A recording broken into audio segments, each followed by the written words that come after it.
Assalamualaikum warahmatullahi wabarakatuh. Waalaikumsalam. Hari ini saya akan menjelaskan tentang asesmen nasional sama Bu Heti.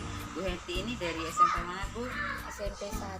SMP Negeri 1 Bukit Kemuning. Lampung Utara. Ya, sementara saya dari SMP 3 Bukit Kemuning. Nah, di sini bisa Ibu lihat tentang siapa saja yang bisa mengikuti asesmen nasional ya. Jadi berbeda dengan ujian nasional, kan ujian nasional sekarang ditiadakan. Kalau ujian nasional itu keseluruhan siswa dan juga untuk mengukur tentang individu keberhasilan siswa. Kalau asesmen nasional ini itu diikuti oleh seluruh satuan pendidikan, tapi tidak semua murid, hanya perwakilan aja. Nah, juga di sini bisa dilihat, jadi bisa diambil secara sampel aja ya, secara acak. Kalau SMP itu kelas 8, kalau SD kelas 5, kalau tingkat SLTA adalah kelas 11. Nah, di sini ada juga di sini untuk asesmen nasional ya. Ini kan diadakannya itu berarti ada satu tujuan pemerintah itu ya, tidak untuk seperti tadi saya bilang, itu tidak untuk melihat dari keberhasilan individu, tapi digunakan untuk menentukan keberhasilan dari satuan pendidikan itu ya. Nah, di sini dan juga untuk apa? Untuk mengevaluasi. Jadi ini ditujukan untuk pemerintah bisa mengevaluasi pemerintah itu untuk apa? Nah, untuk mengadakan pemotretan, maksudnya pemetaan bahwa mutu pendidikan di sekolah itu bagaimana, gitu ya maksudnya. Dan apa target yang yang harus didapatkan oleh dalam asesmen nasional ini ya?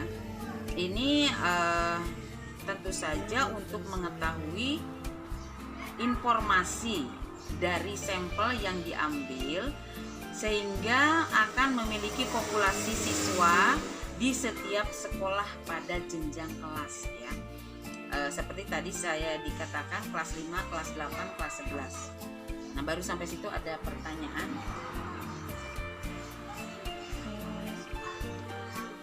Nah, gini, tadi kan untuk asesmen nasional ini tidak semua siswa, hanya perwakilan atau sampelnya saja.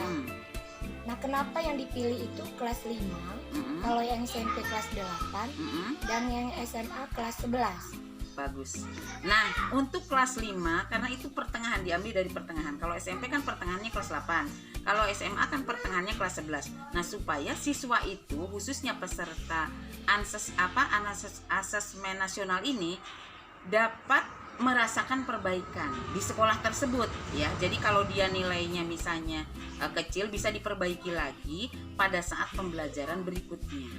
Jadi dia diambil di tengah-tengah ya. Nah, itu berada sehingga asesmen nasional ini pemerintah bisa melihat, bisa memotret, bisa memetakan keberhasilan dari mutu pendidikan di sekolah itu. Dan itu bisa dilakukan oleh seluruh sekolah, tapi hanya beberapa siswa yang diambil sebagai sampel.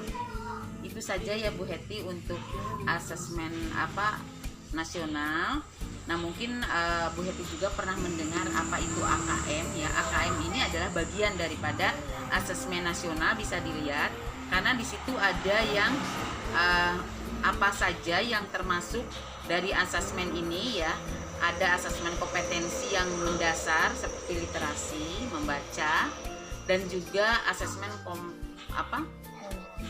kompetensi numerasi ya, numerasi. Nah, itu nanti bisa kita bahas lagi lebih lanjut ya tentang, kalau mau ditanyakan tentang AKM. Oh ya, bentuk soal AKM itu kan tadi ada AKM bentuk soalnya ada literasi, kompetensi literasi dan kompetensi numerasi ya. Nah, bentuk soalnya yang seperti apa? Pilihan ganda bisa, terus pilihan ganda kompleks. Pernah dengar nggak pilihan ganda kompleks? Ada juga menjodohkan, isian singkat, dan uraian. Ada yang tanyakan nggak dari sekian banyak itu? pilihan ganda kompleks, isian singkat dan uraian. Cukup. Ya kalau cukup untuk pembahasan hari ini selesai. Terima kasih kepada Bu Hetty. Assalamualaikum warahmatullahi wabarakatuh. Waalaikumsalam warahmatullahi wabarakatuh.